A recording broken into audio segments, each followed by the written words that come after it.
Wohaw Ne Sen penny semen kwame chima sam prontine ru kwada wi and some ha yen so mine some ha senipa and some ha dada brabo de to paso ne fa ho adwen ebia na obi asem etete no ne safo na etime bi obi so de pono eno nti yesin sam na koso sa na ye de bo ba kwakum no mamienu eno na ne breadrama ya ba pama je adwa me de bramu yi de bia beti wachire obi a make the triple dollar na na adwen sa wie woni e be ya Wohaw Ne Sen so be fa calls e di ne nkomo ni nyina be ba radio ne so na mwate bi wono ne hu ye dwom kasebo no achi na abna be ye den kai bo ba ye na maje baton no me sori akela bobo ne odi an kan kwam ye bo a e de kwanso brebrebe to aso na no nsia fa kasebo na yebu na ne ko medase said the obonyuma bebrebe ye wo Ghana ha se hey dia mansanja tumu mother of all radio stations aha ena wuti happy delight fruit juice loaded with taste in your bemusuo ede eye ni peduane ye APC freaking a farmer etoda no ya obi je stubborn pain no APC abekọ no ado hwedro ne freaking a farmer ye tried ye tested Amen Scientific Herbal and Alternative Medical Hospital what Allah who shall feature say nyamene yaresafo inshallah enyame adoma wa yaresa ebekọ amwade ho enyuma nti ene ete baabi a ewie ye ba bebɔ nkommo na kosua bu ana kosua mui ye benya nkokɔ nam ede de bronya ananso ye ben fosu ye fin nkommo no ase mama na aboafo ase me da aboafo ase abasesia midin Nana Yaa Konadu eba Peace FM. Happy delightful June. Swachulala, chichi soso. Afrana pa. Epe pashu breakfast and was in woman. Joe happy delightful juice against with toast, cereal, and even them cool. And you mean a bread and fifi. The most fridge man. Happy delightful juice. One of one. And you be here. Have a nice relaxing way. Swano, when you're. Let's say what a tremor. Happy delightful juice. Of an berry, I bring you all day long on fruit juice. I'm happy delight. One different flavors, different size. You number 1 liter. Number from NG 150 and now 250 ml. A baby healthy life shows on your supermarket. Happy delightful juice. Loaded with taste. Said you bet me a check in a farmer APC in Sunti. And why yen sakuma? Uti paiwa. Fracking a farmer Akuma APC. Kake Hawa. Akuma APC. Sisiarie. What person no mpemu na ya? Fever anawona miya. Emubia kina farmer Akuma APC ebeye firi ho. Nemum na nuachi na enkoy dia kuhu doctor kina farmer Akuma APC eyema obia ya wadi emfiedunsia 16 years dekro. Herbal and Alternative Medical Hospital been a Black History and a war America, China, Africa, ne Ghana and Penifua Bonabaso say, or say a real man for Tiapopa. Amen Scientific Hospital. I had a sabia, or one Fidian was so, ya would that's what, and Fidian Chiro Yadi, Nana Yaa so saw Yadi. Amen, expert or one croyaria, one run when nam. Now, what Doctor Fonia nurse for so, or what ma? Amen Scientific at the herbal, homeopathy, naturopathy, and reflexology, na, as Sayadi. So I wanna pay, and I are to same pa, Yamia Dumunti, Yaria expert. Amen Scientific ebe boama inshallah ohwato na wonswe dia dance said the Ghana phone abrochire for bi dia dance no Accra Amen Scientific ewo dome Obansnet Flats and alashi bin so our Klagon ebe Shaman Road under bridge ope o kwabata p frɛ no chiro de ben wo 0245 275254 ana 020 Amen Scientific Herbal and Alternative Medical Hospital. Allow Shafi nyamene yaresafo. Peace FM. This is a me and you time. It's a me and you time. Oh God, this is a me and you time. Oh God, this right here is a me and you time. Hey, you have me. This is a me and you time. Just you and I.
And Ataniata, Minianom, Uncle Sam, Uncle L, Kofi Sam, and Eric, Kofi Sam, Ataniata, Uncle Sam Nunia, baby, I'm on my way, Bia, Minim Sarah, de come home. Now, do you free my pastor the berry, Papa, do you share the pentiment media? Why am I or because why am I ain't he birthday and check a seat and I'm Bijinabu Nemo a day and Mamma Nuna. Happy birthday. And Quatentia Wadin Womo and a mestre at the Mamo. Obia one anniversary be more na birthday be a woody no. Yamotin Kwamwa Wodapa, Yaso Strontin and Munchro Why. Radimonian Shakus so be in Shrapa, Yamia Mocosiada, a unia bright appear, I would that in advance and call a mount. Obia what birthday mood more, celebration mood more.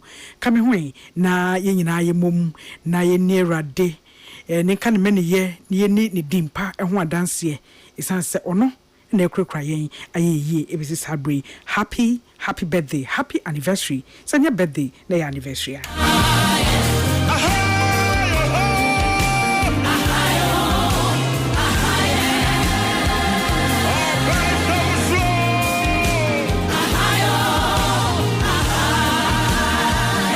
Bosumi ya ye womu ya bosumi du baako ene ye ne de toso aduonu nsia na chesa aka ne nan bi na bosumi we se yaso Asumpe ubewusa nyuma yebo nyina na ni adane ye kwa kodi bronyo na bronya so uchu mu ne betene ye pe woni ma ye didi bronya aside bronya no so ene de bia yidi kosia de bia wi akokɔ ye didie ne ye nommu no ehon sanka ye ya na edika enti na wotwe mu mani kokɔbɔ kasebo menuanom Joy FM fo atintim bi so na Greater Accra Poultry Farmers Association for na ehyen mon se say amonone nipa no do mo ho ababaji poultry adwuma no mu na titiriw ne Chinese operators na womo eba ye no amasese kosua ya Ghanafoɔ ɛyɛ nkokɔ na nkokɔ no tunkosua no ma ye todie no ama ye den ebi mu kora kyesa womo adwuma efo akatua wontumi ntua ebi mu nso sika wo so omunya fi womo adwuma mu womunya ebi si enwuma na eguntia banhwɛ na womo Ghana enwuma no ho ban entia amononefoɔ ye womo de womo dwetire ababehye mu na enipa oni omo kasa ye ni bi chirechire mu se amo nkosua be se 38,000 crates yeah wo ho no mo ache se yento na kosua so enim se e wo lifespan enti ekokoba sa na ye ohaw e de na be man kosua buso na nso nkosua boden menim se me bisa wo so bisa bi efi se wo zo no mo ho no kosua wo to crate sen ana de wo twadio kosua ne meko eno so to ne sen Nanu I talk Kosiane McQuay, Obi so tall the Kosiane Meko 2 cities. Obi so talk Kosiane Meko 2 cities 50 pesos. Mamma no watch and the kind who said you see Chikosia. No. Enti and himself Kosia create o Maduasa. And then a man Yokosia create. It is a Meko to Kosia and Meko 2 cities 50 pesos and our 3 cities.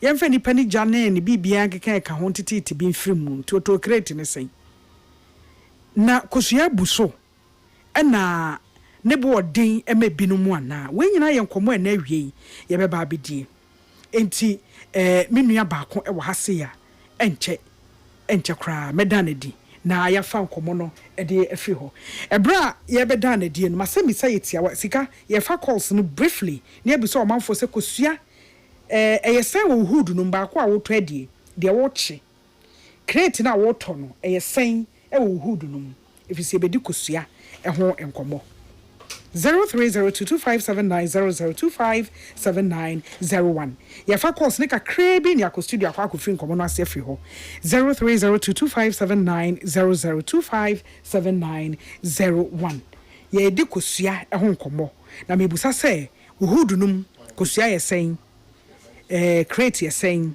yenim say wa kese ene ye won ketwa wo frɛ sese nye kosua ne bo na ne me be kampa cho gina nchen ansa me da ase bebre efo ma ha ya me asu ndwe nka wa ya wo enka won so wato kosua na no nana ense won konkon ewu katapa because ade etra mi tia mi ya oni dey you can say we can out there transfer uto kosua uto creator na uto baako that is in turn baako omo nuanu baako ye 40-50%. If also kosua baako ezen 40-50%. I will find it to kosua 40-50% because when I me to be 2 cities 50%. Nana, what of course, you have 2 cities 50%. Mamma, no, me fear anymore. You cost 2 cities 50%. Ah, 4 cities 50%. Some of Okay, what to create and saying? Be a 4 cities, be a 4 cities, be a great me next can to create. If you are no panel, be a semi-totian. I spoke of Tabiani, no more to see 3 cities. At the center, we study in Sa Coco Betino, Coco Betino, travel. Probably Sosiana over Sucatran over 40 to 50%. Yemi Kaigana for 9 years. Nana, when we found trust me, how we say, we found trust them. There be a bus how bad diverting in common. WW. Yeah, Eja, what to Cosiana no. I'm Pacho, Biton Cosiana, Biton, 70 Maybe Uton Cosia. Mean Patimenton was a bit of the Aniano. Uto de Yanuano. But I only be Okay, what about saying? But how much demanded 3 cities 50%. 3 cities 50%. But I'm paying. Okay, Uto watching out to Cosiatos were not so what on saying. I watch any day because I watch my baby or the mammy 3 cities. I have forever. And we ain't get one. And sit down to her, but I could tell you on the level. Okay, me da say. Yeba kwa samba. Na no bonzio. Ambi. Na na ma han. Be me na. Ya do onyema wo fe. What to Cosia na saying? What to Cosia na say? De anu ade ya chi kreti what on saying? Ya ya no. Cosia ni meko. 3 cities. Cosia ni meko 3 cities. Okay. Ya chi 4 cities. De ya chi no 4 cities. 50 Ghana. And I to create 50 Ghana. 50 Ghana. Okay. 50 and 60. 50. Me da say. Nana me da say. Ejanimo. Me hoya pa. Yanko pa do me so me tiase. Ye de radia say. Where di go sia na no? Fat, baby, I am a ton no. Anywhere you know the mommy 40. But kwa jado ya me ko here. Or the mommy 35. First now I run the amount 4 cities. 4 cities. And now baby I'll call for the 3 city 50%. And while I tell so. The requirement was good at 35. 35. And 35. You made us say, you only a penny Evans, baby, Cosiano. Only a penny. Many about. Only a penny, my hand. Yeah, no, now what to say? A radiant do more, we are mobile. Yo, the American say I'm Israel. We shall so. Name a Hono Cosiano Balcon, 2 cities 50%. 2 cities 50%. Okay, 2 cities 50%, not 3 cities. Mira. I say, many channels for being a number. Woman, no more, or penny for no mountain sika. Or my yet to bank loan. Once a year, we cry a beton. And he said, what Yansini in Germany now, Bedia. Copim say you're penning for every month interest at one bank soon. Above many about me that's Miss Medas say, on your penny Evans, dear, and no. I was for your best studio near Baby D and Como. Me didn't catch us send your Baby D Kushi and Como. It's baby I drew your best studio near Baby D and Como. Me war Minia Joseph Boachi Yadom. On your penny Joseph Boachi Yadom, a CEO. Joe Reels Farm and Food. Or a CEO. Joe Reels Farm and Food. And now Udi Nimqui. Me try some may live for TikTok no so but we minim the entire TikTok we me shege or ye me shege leg into me share se bet me enya ne ya onu apani ahia o yeah nua na adwuma mu te say say the poultry farmers ye hu ye free na ye bompa ye be ye mo bompa ye se be ye erade mu anti e be ye why ye je erade adi se obeye ade foforo na bibia be ye e amamo amen medasi abuzianti yenua Joseph Boachi Yadom wo CEO e Jory Farms no na ye nkomo a ye ba bedi ene efa enkusua ene enkokosam ho enkomo no a ye ba bedi ene no ono na oye me resource person obeba obebam abeboa ama yate eniema no ebi ase ono ene bebe ma beboa amiate eniema no ebi ase yeda na ase onua pani making kai bribi de ma ye di nkomo mfichire ho ameka ase ba be di nkomo yi ewo radio so eni yese se mo ye nkosua ana emo na tu nkosua bebre munya atofo patro etisa etisa ewo farms no but abontin no entisa but farms ne there are a lot of backlog of eggs ewo poultry farms, and this is as a result of the fact say omo befa kusua no koton no time bia no they have nothing to lose enti brebia omo eba the omo no hia and omo fako. Even though omo ntueska ewo poultry farm 90% of them no yedukosua no free omo no omo koton a omo de yesika abre.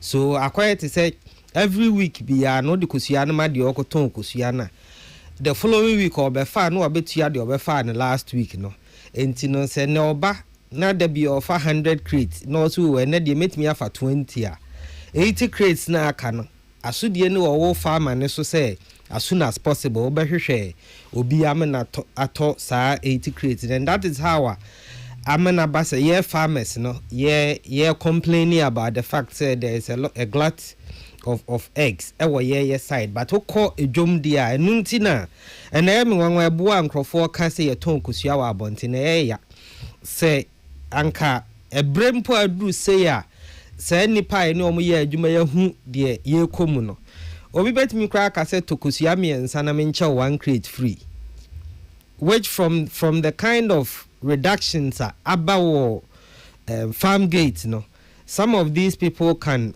help us do that to push most of the eggs.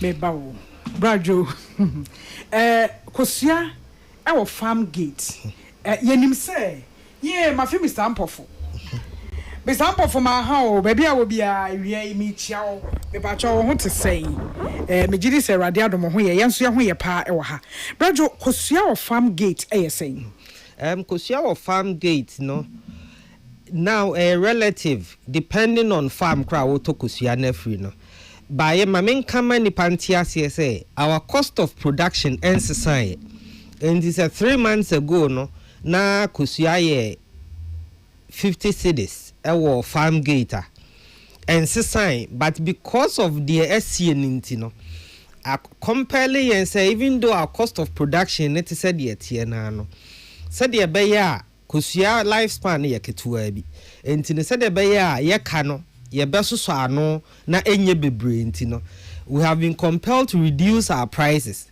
and they say kosua crate ewo farm gate a range between 45 and 50 cedis. Meanwhile about 2-3 months ago no na range between 48, 50 and 53 to 55 cedis depending on the size of the egg, but now no a range between 40 and 45 because we have to I was here teso na ye de tie kaso edi na esi was some teso temo kaso. Yeah. So a lot of data has gone in. I anticipated this from the beginning of the year.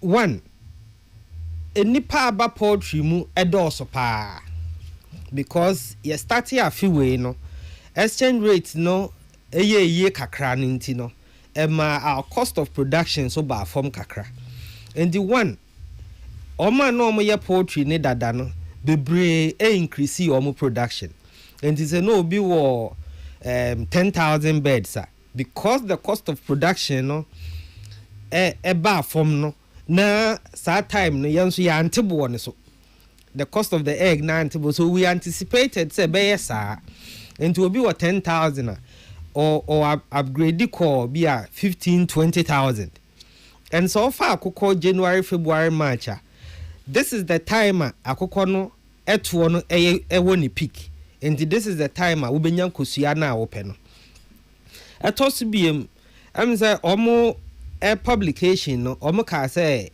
China for ababegum. It is partially true. but the me can say China fund the technology aba aboama efficiency aba poultry nim enkankane the battery cage system enti about 6 months ago na me no be din ko na me ka kire ne say the number of people I mean who say they are new in the poultry but they are doing a cage system for 10,000 20,000 15,000 too much. And I was even wondering who is advising these people, but I've seen also on social media some people who claim to be experts in poultry exaggerating the profit margin in the poultry industry. Obi timi kasa wo nkoko 1,000 utiminya 90,000 cedis a month. No aye no kohwe ni page the number of people who follow no show interest no. It ba ko say me friend no. And I'm say what I was say this is the profit margin say obi wo nkoko 1,000. Now wo farm wo hen. I want to visit your farm. Me call mu no ni farm. It's or can book knowledge or no ni farm.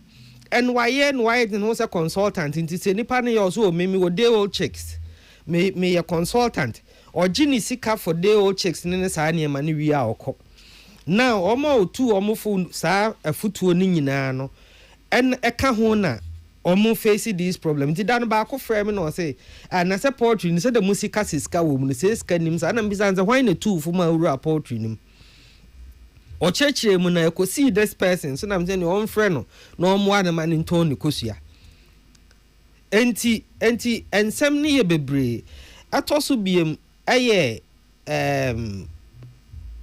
some influx of the cage system and cage system no ye beba ho but ye ko price ne ko fa technology ba ye now beginning of the year now farm gate kosua ye 50 cedis 50 yeah averagely was about 50 cedis averagely ye nim say hub of kosua doma hinkro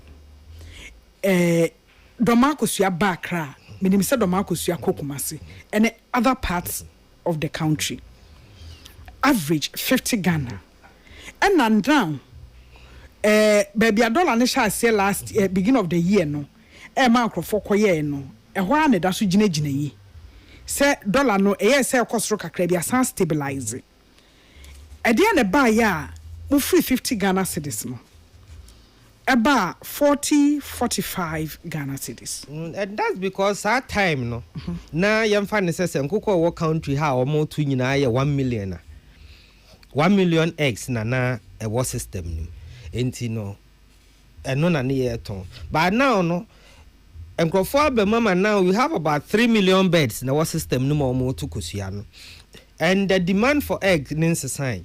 One other factor I want us to also take into consideration, and I saw, and I've heard other people say, that we import eggs into this country. Obian who import kusiaba krumha, apart from be a fertile eggs, but for table eggs there, no one imports eggs into this country. We rather export eggs to our neighboring countries, especially Cote d'Ivoire, Ivory Coast, Burkina Faso, and Togo. Okay. And almost because of the safer now and also above from Nintino, those people who used to take these eggs out, and so Juma Bafom. And so the poultry farmer always has everything to lose. Says CA sefa no cost rules CA dimrika ebeba befa. A call from no or ba no pese won so but meanwhile say sefa no cost ra. On me kanjo so obi amede coin no memfa so akoso ndu we de memma oni ni dia no kra na still up so BT price no eba from. So those are some of the dynamics amakusua na ba bebu no. Na ni nyina mu no I think said there are ways anke betimi afa ye de be solve this problem. Your challenge in say the solution has to be immediate.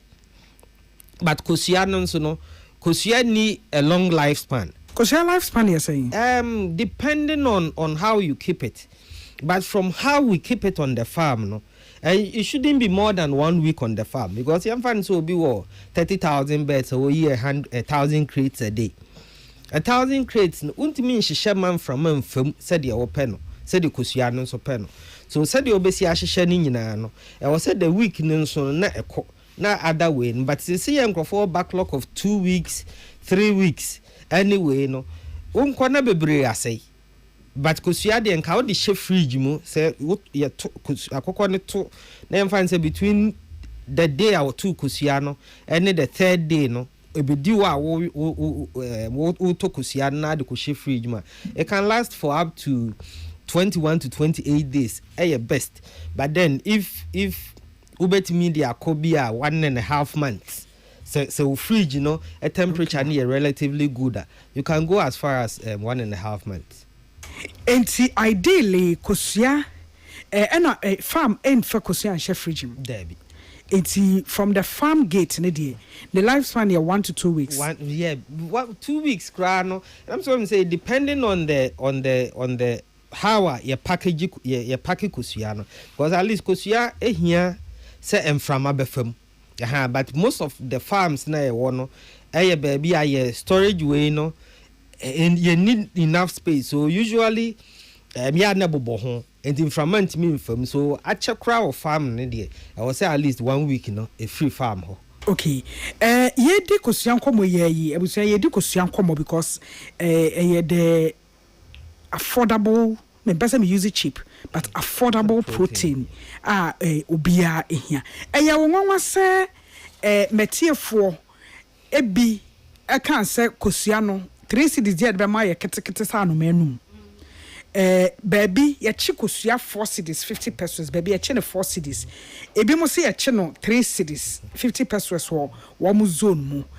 In fact, onia penny Evans pe na baby o no nya kosua to 2 cedis 50 pesos de ya noa kosua no meko na ye pepa 2 cedis 50 pesos ideally prices and crofo e boy yi ene sana mo de kosua ne crate emma ne farm gate 50 cedis so the infant say 50 cedis na say ye noa no 2 cedis 50 pesos I think say average link enye bad.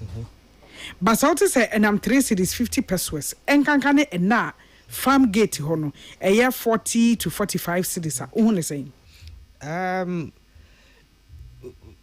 You see, same way ne answer ne yeding because obiane the cost of production and obiane the source of eggs. No? Sometimes ya fan say kusia biya kusia, but kusia biya nye kusia. It depends on nipa krona okoto kusia na free no honom. One, obi a battery cage system na efficiency was so bet me aton kusia relatively cheaper. Obi a deep litter or no ne efficiency no depending on how we're managing the farm no and so those dynamics come to play. Me say my farm honya example.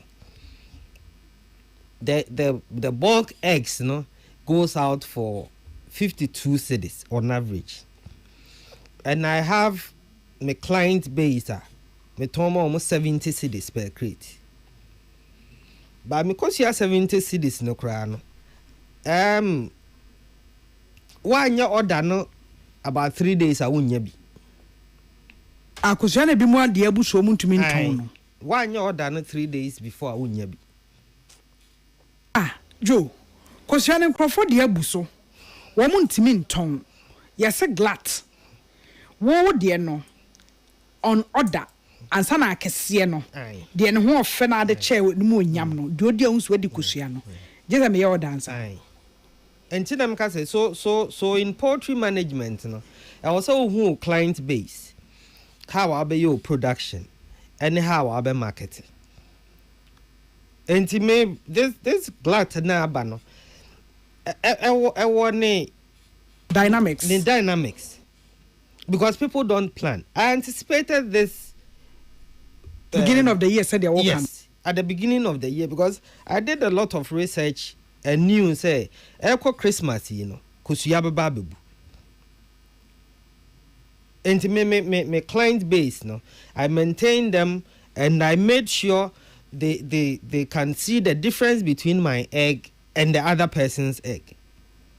But I know the chain, no, a chain. I can't want them. So now me to say me, but so okay. When the Mate was saying, men the whole way. Ninti, our cost of production, no, a issue. How we do our production, a issue. How you do your marketing, a issue. Brad Joey, price na kaya no. It me interest ho. Yen Ghana for. Enche na ye ka cement asem. Menimu pa isan sa me ne sema fofo ne nam. Eti me ne cement fo isan ye no. Me hu grades in cement. Me hu say ye were 32.5 NR.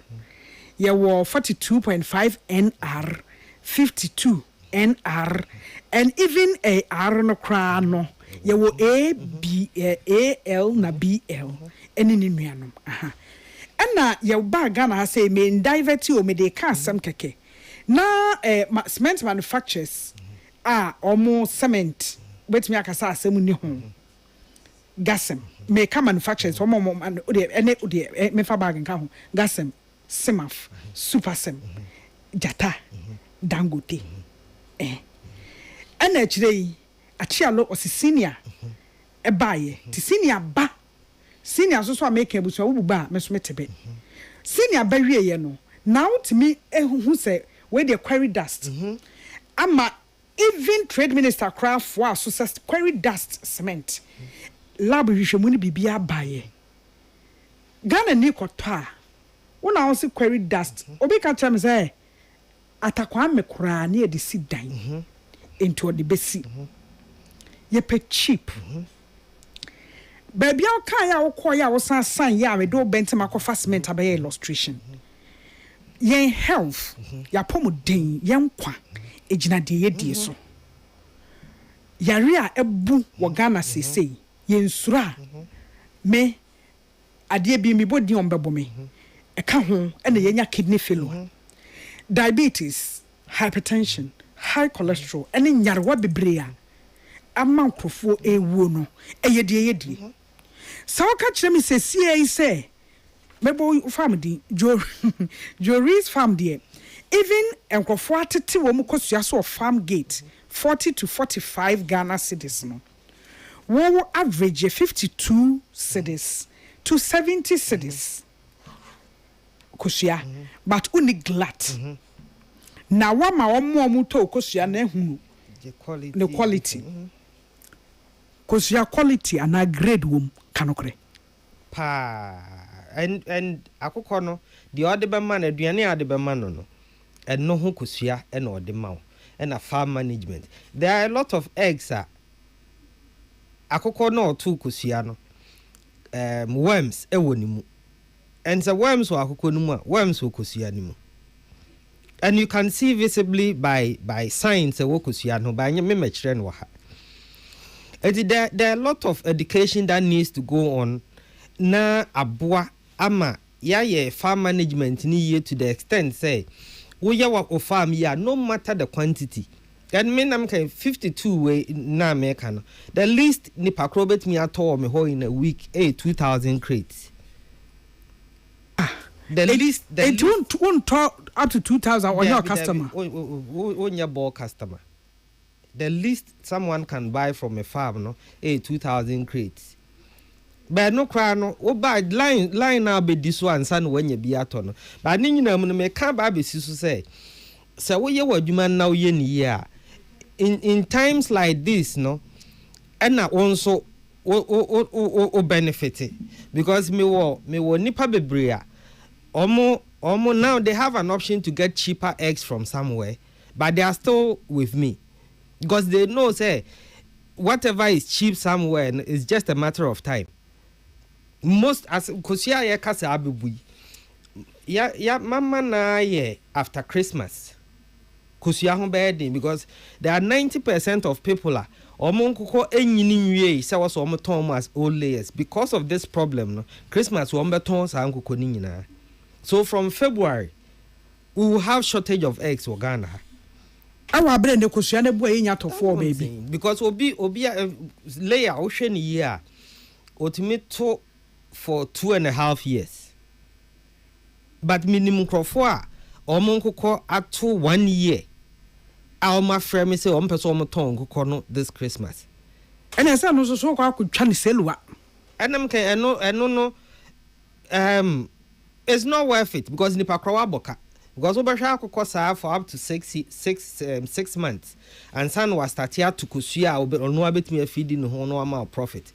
And between 6 months to the next 6 months, no, I say be obet tuna or they take a car or the share no. So after 1.5 years, 1 year, 2 to 4 months, no. Now fain a wobema on faso. Now within that period, you have to sell the chicken no for meter. Waboka. And that also be what tons are so for meter. Obi auto layer biano, airpad nama yedding, and that happens after 18 months. Echo. And to almost talk rana next time more to call me to because Oben one and net is a broiler. So all those dynamics will come to play. And Tina may stress at this point, no. You see, poultry industry has a lot of problems. Now, yeni baby ubia kwachire nadwen. Yeni baby ye ka bom ne hu say problem abeni. Then na ye identify as the problem. Meti had ye making obi wo ho a sebe ye nkwati asema no. Obi nso wo ho or reasons why this thing is happening. So senke ye nyina etimi wo platform bi e be hia. Ni a kire sa adwen we amani pa nyina obi ade na adwen aba ye sone so a ni ehunu say this is the problem, this is the solution I nyina propose. Then we have a way forward. Ye nyina ye di assemble akono so e dey find the bigger solution. But here's a situation whereby obi e ne de obi e kan de, because this publication identify the Chinese as the problem. I don't see any Chinese apart from the minimum Chinese ni ba ko pe ba me money din ono nko na mnim so won ko be 100,000. Apart from that person, me nim any Chinese ni be or no what's ankoko no.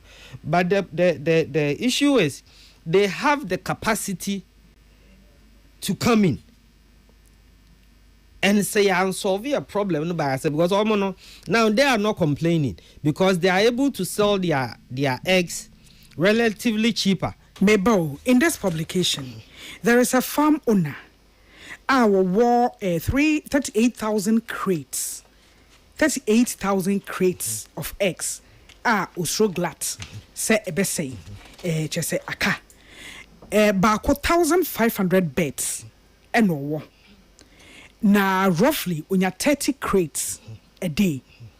Osu neton. And 1,500 beds. And one mention Chinese. What's it? 100,000? 100,000 beds. And I also know 100,000 beds no only challenge of selling. Okofa market no wahi and no na menti ase. The market no dey ewo ho. There's market for eggs. Because Chrome we use a lot of eggs and there's a market for eggs. But then the market is relatively driven by the price, which I have a problem. And that is why I have my niche market, which is focused on quality. But the other wholesale market, is more focused on price. So Nipano Oba na the papa da ho 10 cedis. The and when you want me from which one is which. Someone can maybe somewhere. When you want me from so and a typical will be our year aduane and me kasa asim way. I have a lot of people almost told me chicken and me kosia for their households, but then when they are doing their commercial meals for other people, they buy from elsewhere. What were domestic users? Omoto or commercial caterers. Oh, commercial caterers. Or the unknown in the bush of food dinner or to free me. But they all toddy aye nkrofo aduane no de ye order no wobekọ akoto afri baby ta ho bebre kwa bebre me the ordinary ya ka meti hui se ya me no wokase se wodi kosua jewelries kosua 50 to 70 cedis ebesi ho now the kosua B 40 to 45 cedis besi ho me first ade am de be choose ye ne ho akono ene the size ko inside the kosua I can know the quality. It is the ordinary Ghanaian obeda who say okay market ho e me binom because of price enti omo the price ne anya market no. But these are the qualities I should look out for. Enti education ne there. I think it should be for another day. Hey. Because me exposing the bebre me I cry be ha me. Then you know I will save that for another day. But looking at the immediate problem of the glut, no, and I make us say now, omo beto omo to kosua no, ekoton. Poultry farmers estre omo. This is the time we need them most, and this is the time they should sacrifice for the poultry industry, because omo and sacrifice here within the next 3 to 4 months, no, about 10, and that is when omoba na fe no ba be pa farmer nature. But now no, they should devise strategies ni way na 38,000 crates and whoever more glad ni na they should come together and help us push those eggs. More said they have nothing to lose. And you know, okona kosua ni gu ha, knowing very well say kosua lifespan short. And you know, oh man toa echina obe frame na price amepe no ye kumdwa for enidwa and se wukum poultry farmer ne na kai se enche bia ebra by March obe kwa kopa ne chew intimate because they are the main reason why this glut problem no aba system no omo nyina do mani a kire ba bia efo no ana ba bia efo no en na to so bi omo no so nti omo bo no so here is a situation whereby poultry farmers na tete so wo farm gate no these people have maintained our core omo say kosua bo eden wo market no kosua ne bo no nsesan na nka wo say kosua budi a e wo say nka market price no first say the eto so that is where the problem is because there was a mekai say akom kra bet me aboa ma yemfa ne say otokosua 4 crates e be ma ba akwa ka ho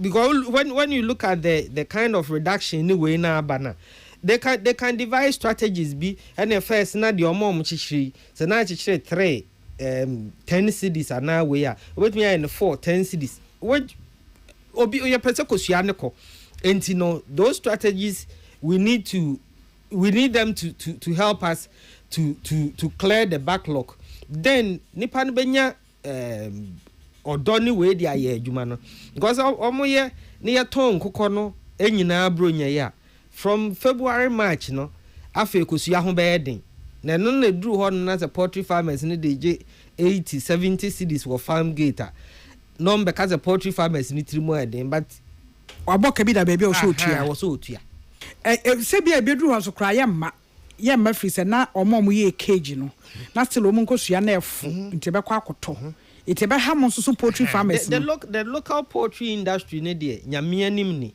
the looking at the projection no so nipa kro 1 to 2 niema ye na wa nyina ye na wa ma unim de ankosoro no one create a certain market for yourself looking at the next 5 years no would near wo ye because first no be ye nkoko 5,000 so a commercial poultry farmer obi 10,000 crowd ya net wo na iskani wo area mu honom but now one cook 50,000 crowd when your commercial poultry farmer to me so be 100,000 and be 200,000 and people have the capacity to do 400,000-500,000 within a short time almost space no omo hia no so and so to say first na 50,000 no crowd be a 20-acre land and how the be no and you know the poultry ne kon esesa na esisa no nso no the indigenous poultry farmers now create a lot of jobs because everyone will be what they are 1,005 ebi or employ nipa 2 or multi neighborhood ho indomini or ho anyway for ni nyina depend on no now so no farm ni gu ono ana walusi ne income na busuafo ho akiro mo nso ana mo ye adwuma ma no enso ho akiro mo then no be indomini na kofa kosua na free baby no the aba then the local economy na wo ni neighborhood no and so will gradually collapse na after the rippling effect negative effect abre ni po mo ho nti now going forward and I think there needs to be the poultry industry needs a certain kind of revolution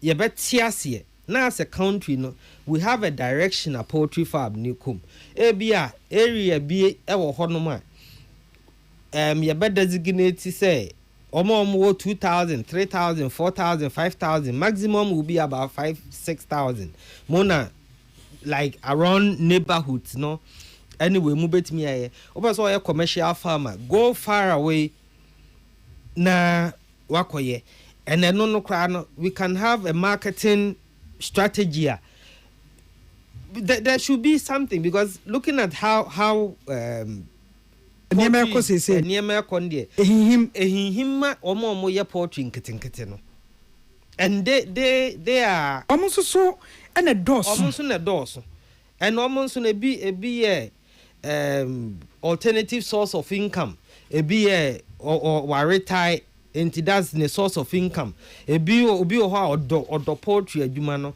enti no oye as a hobby meanwhile aside discover no enti see ye na within the next 5 years our farms we mu nyina collapse here then we will have a problem.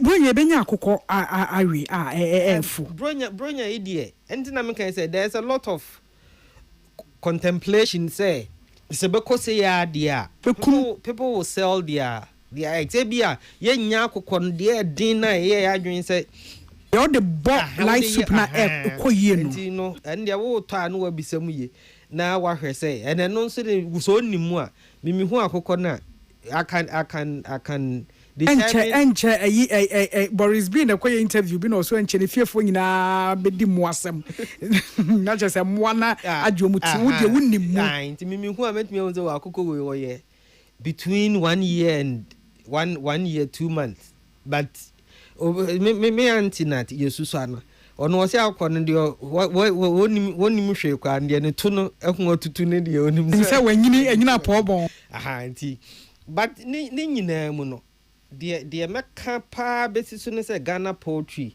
ewo problem but you how to solve it you where to solve it eniema bebre ti me use mo platform inam dia srempanyin for now that the government has shown support for the poultry industry with this nkoko I think it can be a stepping stone to have that kind of conversation. Now, fe abina te poultry for problem I say, and ye nim says abina so or boa poultry industry no from that policy angle. Then ebeboa ama yet me find a foundation to build on. Na ye de enya because poultry has a lot of potential in terms of revenue generation, tax, and all that. I also bet me contribute significantly to the socio-economic development of the country. So, may the platform we best poultry farmers nina. And near by say, yempe a certain kind of negotiation table bini yenkushia. Na yentu adwen. Because these are issues. There are certain countries Aban credit me say, oh, okay, so if this is really the problem, the award 38,000 crates in the fine, okay, turn at this price, may subsidize it by this. Just to save it, because obi 38,000. The number of people who employ, the kind of enema, or you know, the bro you see. Farmers are almost say bro no and there's a whole lot of so you bet me say elsewhere Poultry farming organized because they have a blueprint amudi ejuma by yenya hano ad hoc for kobo obia sorry kobia no akwaye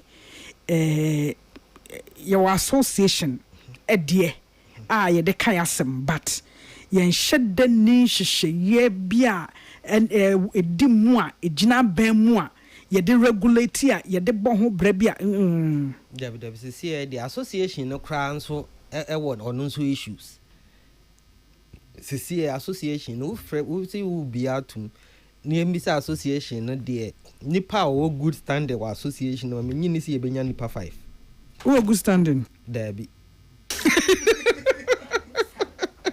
and obi to say me na me good standing na o do pa em friend association panyimu no enka say omo nipa 5 or see omo good standing no improve it. And so those are all the reasons why we are where we are. 0302257900257901 yeah and the year no if we celebrate ko said the last Wohaw Ne Sen beba no yeah fa issues na especially ka yen ene yen festivities di yenim yen plan ne yen totua hodo no especially food and clothing you run next year more the shelter ebe start 0302257900257901 ye din komo e dia for poultry industry no ho ena ye din ka bi efo no ka akosua asem afa ye ba asem na mpacho wasam fufuo bi aka bia no choke me da se oni apani Zuta maha. Ya ejao. Zuta tie unko konkrete asana. Na zuta with this no and now so you meba awasem no so just a brief. Monday morning wona na utijum na wo menus Monday mo here. Woni ewura baby market. Na me tie ne so o kase and the Japon ya pa no hontoma me yam shimi na me ka so wura ne so police appoint di body bi o ku chiri mo no an se wa ye bibi papa me abona maso me wira ko da no anopa no pa timi srawo woni wo na wona ne net o ya me bo aka o ka se ne so police appoint ya pa no hontoma ya de wa ye bibi ai tini de ti no me ya ko se amansie nipa o ka se twi na ono so o yesua ba ku bi na okoye no na obody squad na wa na ni sanya ma no me ntiase o ye asante ni so o kasante dia won kasante o de peni matime pa chamra kusua no so kusua semene dia sika me sika di openi ye sabi yenya asa na wo mwa so Ghana mpanimfo ye free ka ye ne intermediate kusua na sabi ye ka ye tonisi no sabi openi kan sita mia wo kokko miensa nan bia me ye wo mo ya tukusua ma me ma eni bidi intermediate kusua de me ne ho ka me da se let's me da se be ma wo se mo din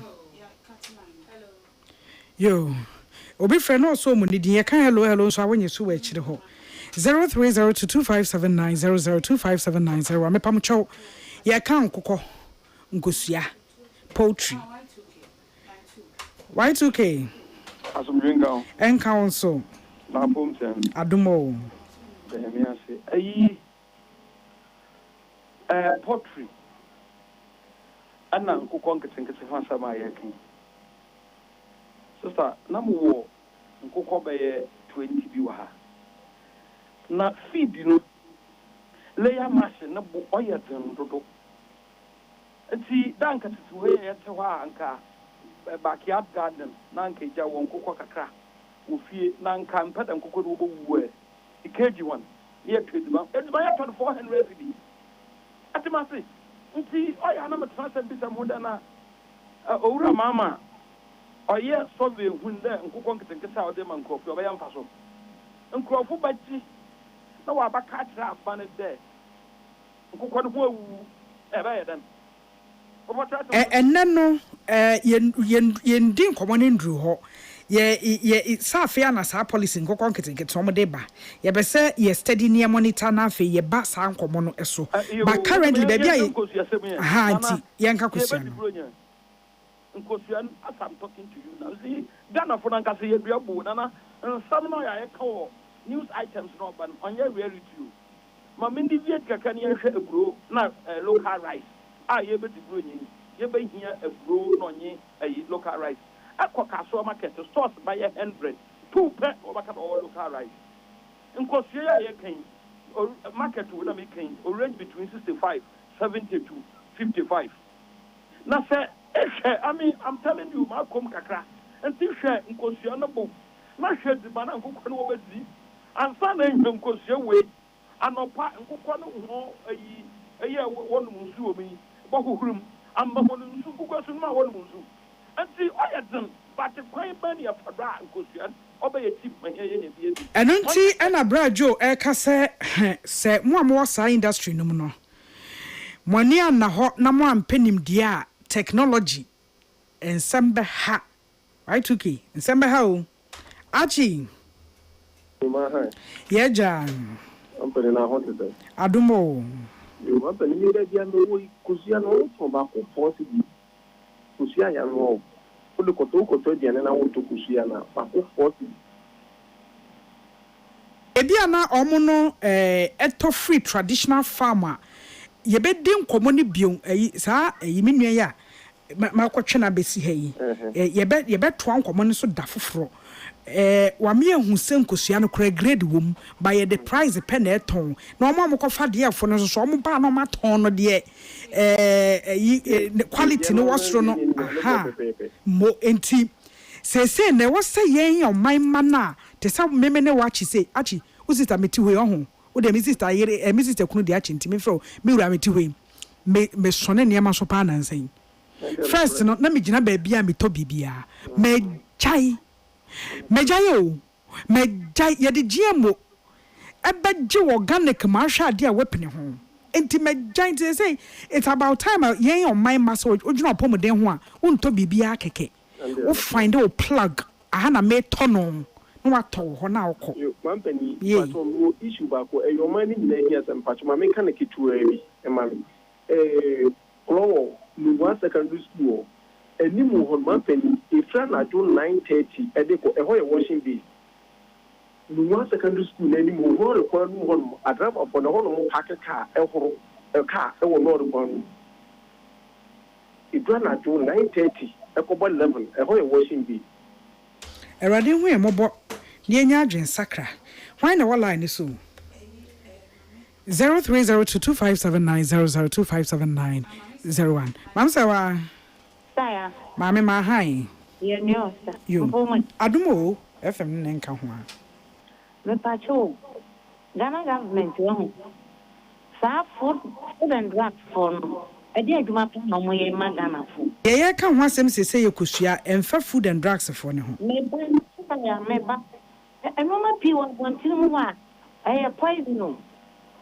China for ya yakofa umbe omwa bomba njuku for yen Africans no mo payanso makoso sanko fonte tia wa de group say you guys say no one and so even for na you mo se ni se ko se mi ni bi de ko se ma mi ni bi sala but o se no me dia pushi ko ka try we me be ko se ni na China for ya mpom cho yen ban for ni mo po saya wo ko buma wo to de ni bi besi no beja and then konton ko plan ta cry say okay ye blow ganam pen for no fe na kidi ni tuni ndas kai mama say wa orobon Manso live from Kantamanto Market Accra enko mama ba to wo ye de adumo yo ma waduma de ba to no ntia I don't come anywhere.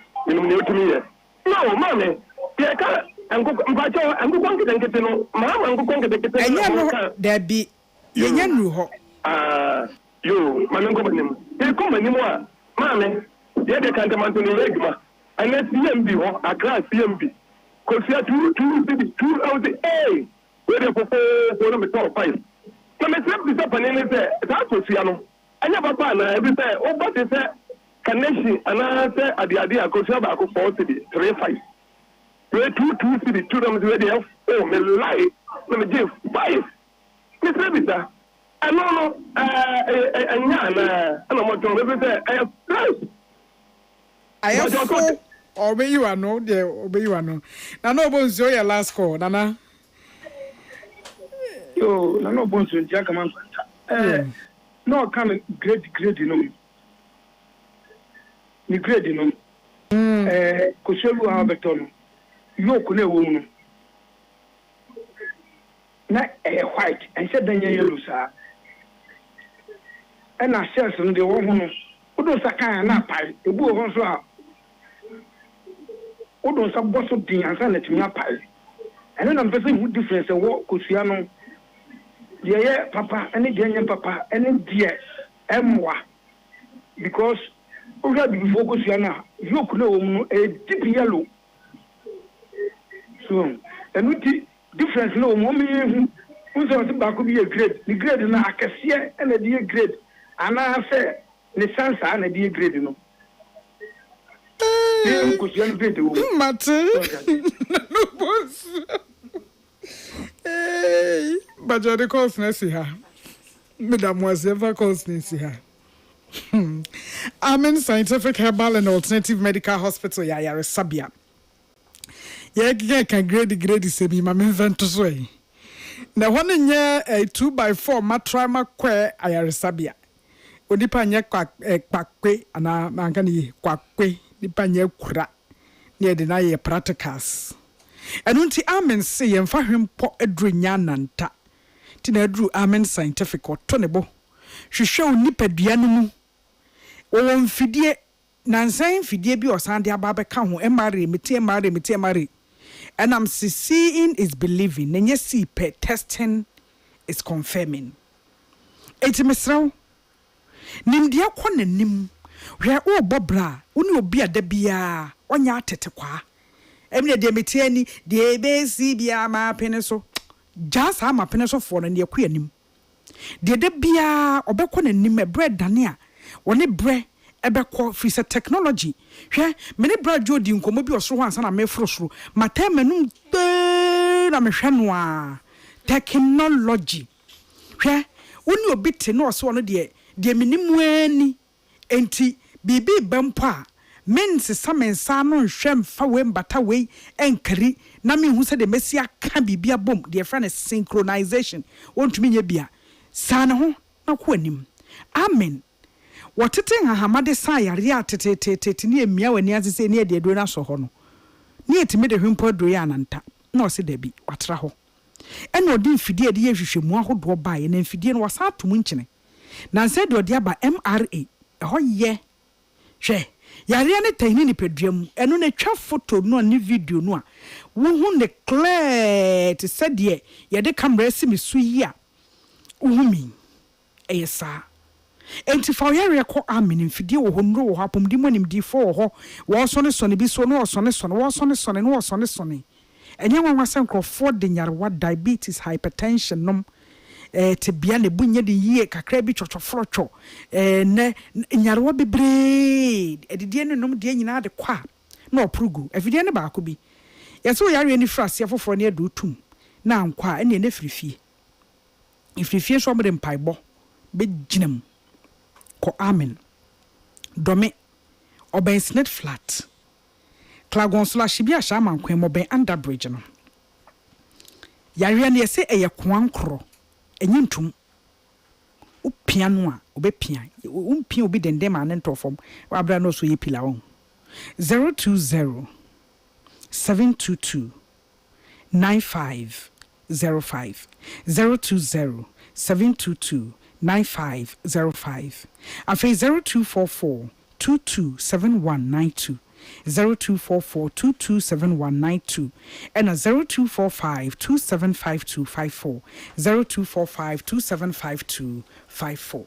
Happy delightful juice in Yabamusia ede eyama unipedia pa sa wope apple ope bofredie anka abrobe bobo nuaba na ye penwen they are yen crojin ahunidie papa kwan so na Food and Drugs Authority ajatum a happy delight fruit juice nipadie sonson no eno na me ka kira musa munum nsuo na yare asensen wiem sonson nipadua no sonson no nom papa utimi ode kakra wo hwie wo happy delight fruit juice na me din ka kiro se de se nom no dinkan etwi glass num deku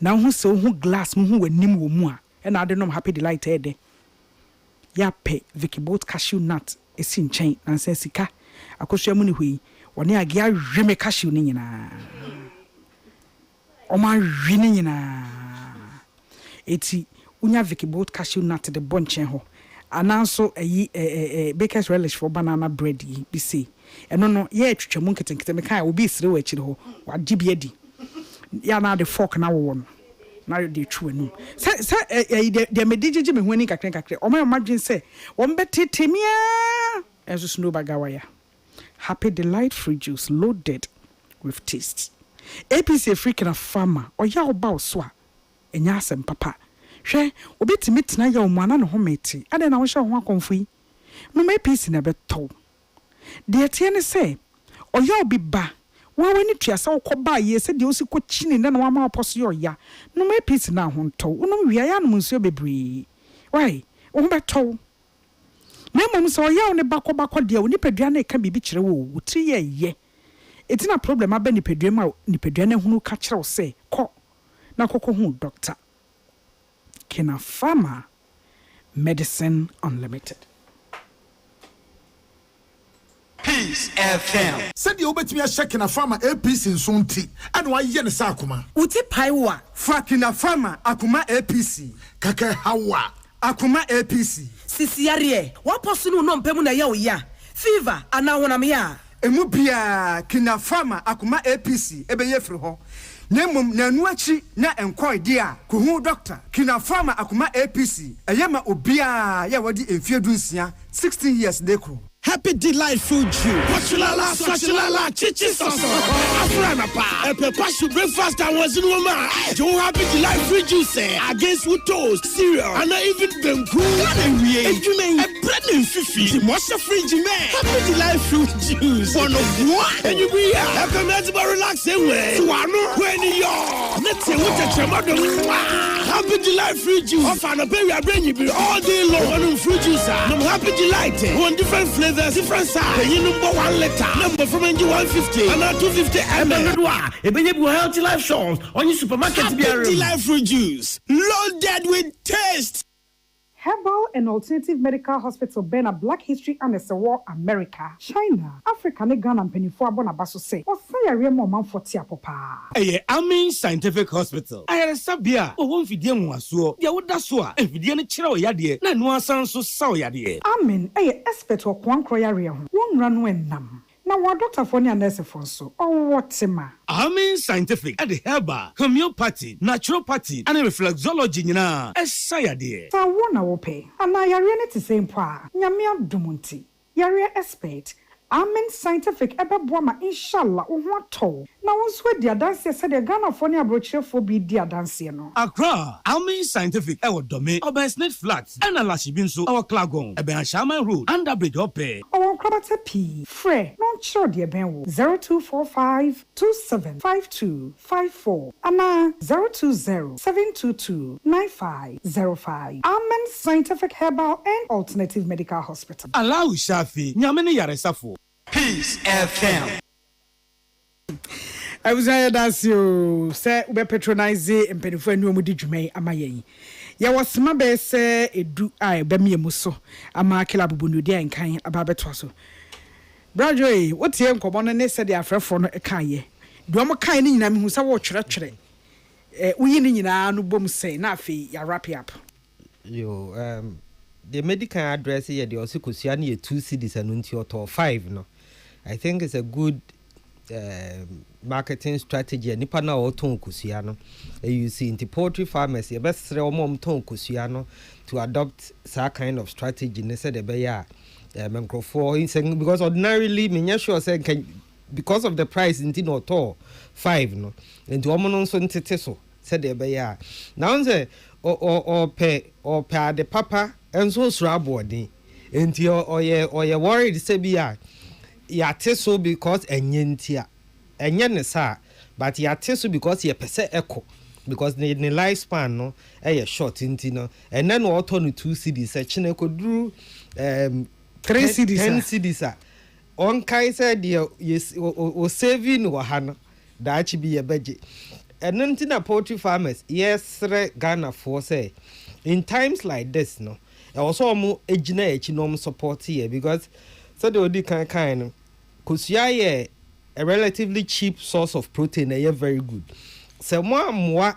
ama ye ntimi anye ni ye anye ni ye a ma me bi no say aduane oto no so wan to ni na echina wana mba beto enti say ya support ya makosua na nkwa because nipa nbe bari kosi obe sie kosi odi kosua nbe hye form de ene obeka so but me nka say kosua e wo marketer o matete so no kosua bone now I think because of the urban intino ye nyina ye boase ye betete eniema so na especially with omo that kind of glut no etoso biem no be can cost of feed no a very big issue and some of the feed companies no so was so moboaye because between 2022 na face scanning engineer ye no madam every week no mo to adiem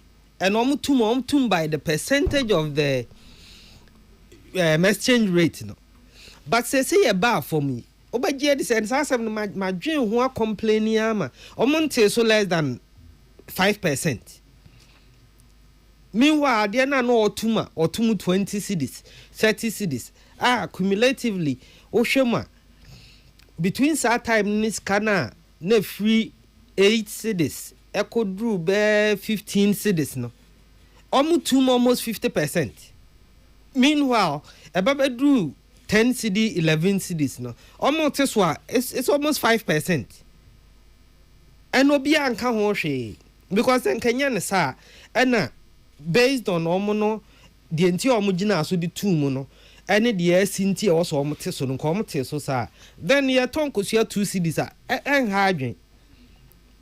But here is a situation whereby everyone is taking advantage of the poultry farmer because untimi nka se unto feed no enti otum sen kra na abekwa akoto untimi nka se wonte so ma de oba abefa kosua no because wa untimi nton enti no kwa bia enti poultry farmers are going through a lot of problems, especially those are omon shedam plan ye no enti mesre poultry farmers say a free break no de ye hunu nti no nipa kro one plan ye na control o market base enti se obetimi aton kosua 10 crates a week menkoye 20 crates na nkopa obi chawo say brabefa the remaining 10 na mame work within your means so we are sa your margin you are able to maximize profit and ube okay because you control everything.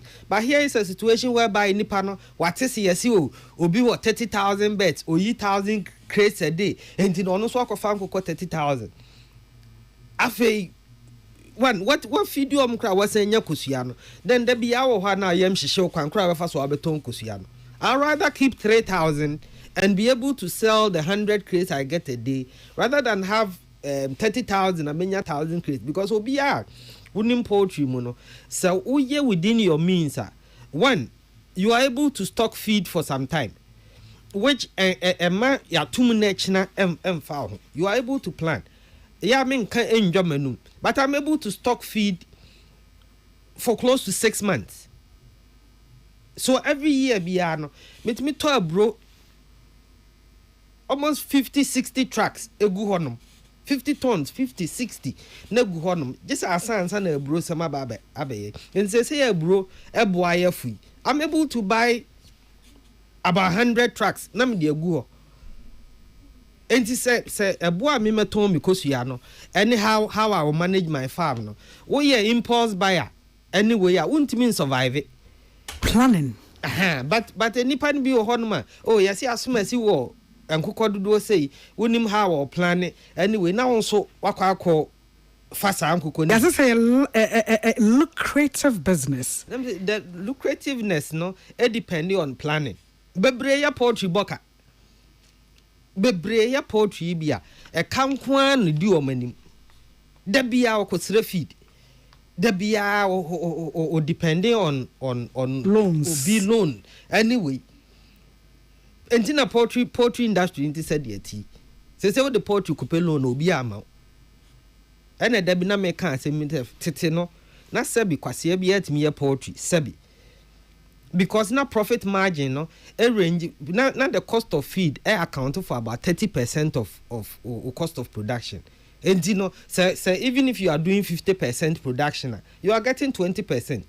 That's almost times 2 your investment. So if the person is doing 70%, times 2 plus 10. But another a year how wo better to near man and a dem fast one because the cost of production is hovering around 60 to 70% to 75% depending on where you get your feed. And if you are doing 90% grana, your margin is 15 maximum 20%. And it's why any na bibi ebe bom sesie ya na a show margin ni nyina edeko. Ye pon enne minua bema wotie me usu se kosua ene enkokɔ ayefo ne boa ye den obi se ayefo a person ye mu adwuma dia na abeka kire no meka kire ni pa ko se poultry de eye it depending on nimdie ene kwan abefa so a obehya ase enti ni nipa kro no pe baabi a obenya nimdie papa ansa no wahya ase menni obi se emfaso se ne wom nipa kro no obi kan bisa no na hwe nipa kro no se sa emfaso no no nya anka se de ote no ote enti poultry de obi obeka kire say enye bia no oboa but ejina kwan abefa so abeye no ene kwan abefa so a obe toto niema ene beboa wo ewie medasi o medamas abso for ene wie ene mi take no e kasma pe so me de beti ene wie menua Joseph Boachi Yadom Jorils Farm and Food CEO ene babe di kosua ye obrofo bi omo friend glat chese bu sei yaka ene be di ho nkomo medase me dono so ase so baye me musa no wi na ansa na me sorry no me take onse ne be kan didi ho asem be de mani ato fom hu se enipa dodo no choose cheap over quality. Nana no baby no mubu ye se edufudi ade edowu afa. Obi say enti den every obi product di pente bi pente. Ni nyina enye pe. Mesrew. Edidie ene onom. Die full cheap way deal. Mesrew.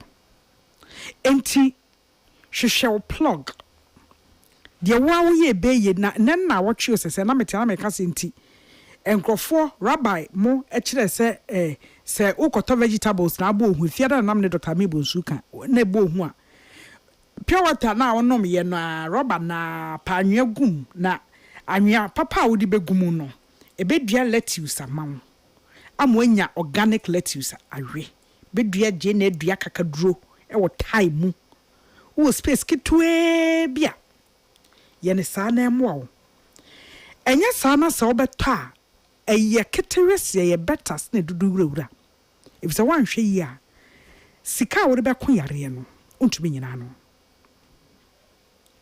maswansuo maswansa eda bi beba minemu bedi nkomo bi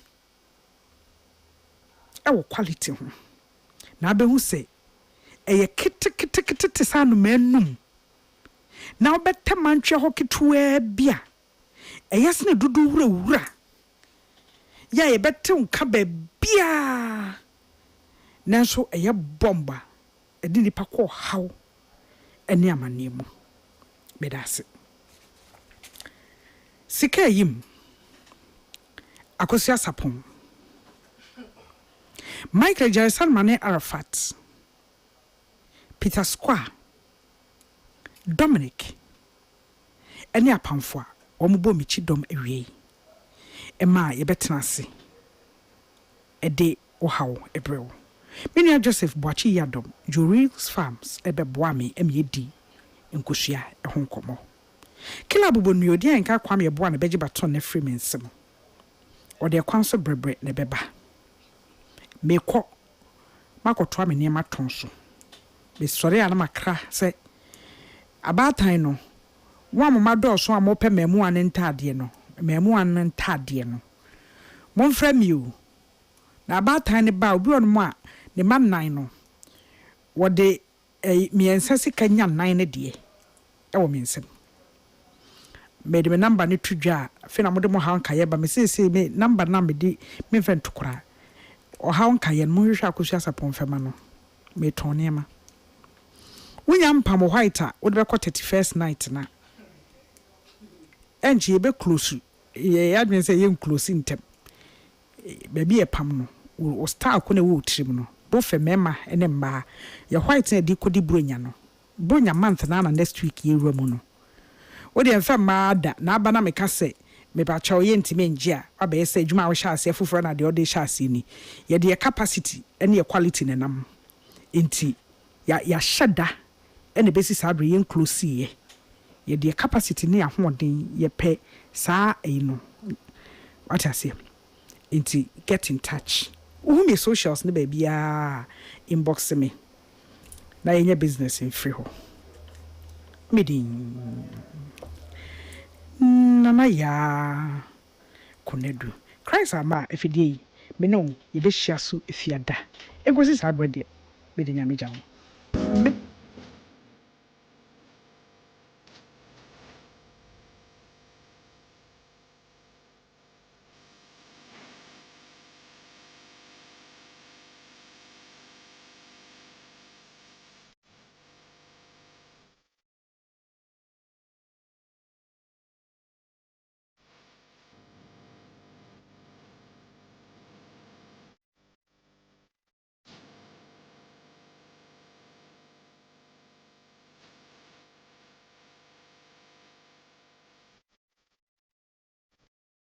Peace FM.